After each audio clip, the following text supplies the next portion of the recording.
May I ask, how do you get booked on podcasts?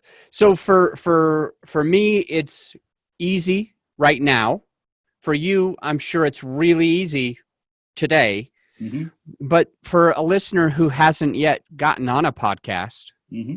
ever, um, and they heard you say that those really helped, what would you say would be the easiest way to kind of get into being a guest on other people's podcasts? What do you have to do? I mean, you have to have a story. You have to have a story that people can relate to, and your host should, take you on that story and say, okay, this is something that my listeners can believe in.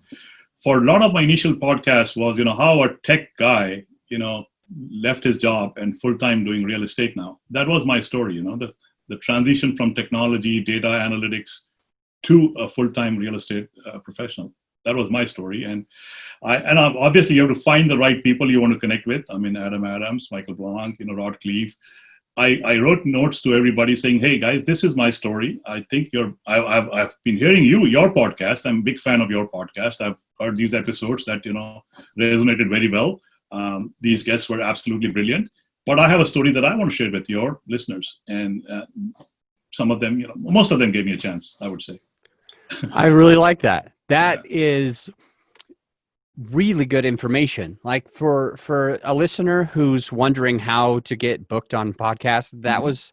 that was just on point. If you do it the way that Raj just discussed, where you listen to the episodes, get to know what is being said, and then say, and I have a story that I would love to share, Mhm. or I would be happy to share.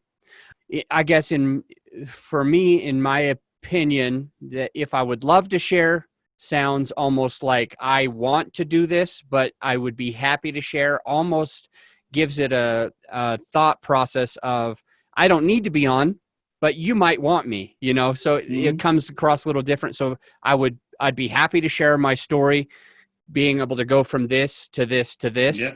And I would say if you are investing passively in deals, it feels like all of the multifamily podcasters, Whitney, me, Rod Cleef, Mhm. and Michael Blanc and Mhm. Joe Fairless. It feels Mhm. like if you're coming from a place of I would be happy to share my story of doing this and then being passive in deals and now doing this other thing, that could really make each of us be like, yeah, I would love to have somebody who could share their experience of being passive investor, because all of us podcast hosts, one of the reasons why we do it, obviously we want to give back. I hope that's obvious to everybody listening, Mhm. but we also need to be able to get some value out of it too. So in being able to transition listeners into passive investors, I love it. Raj, that was perfect.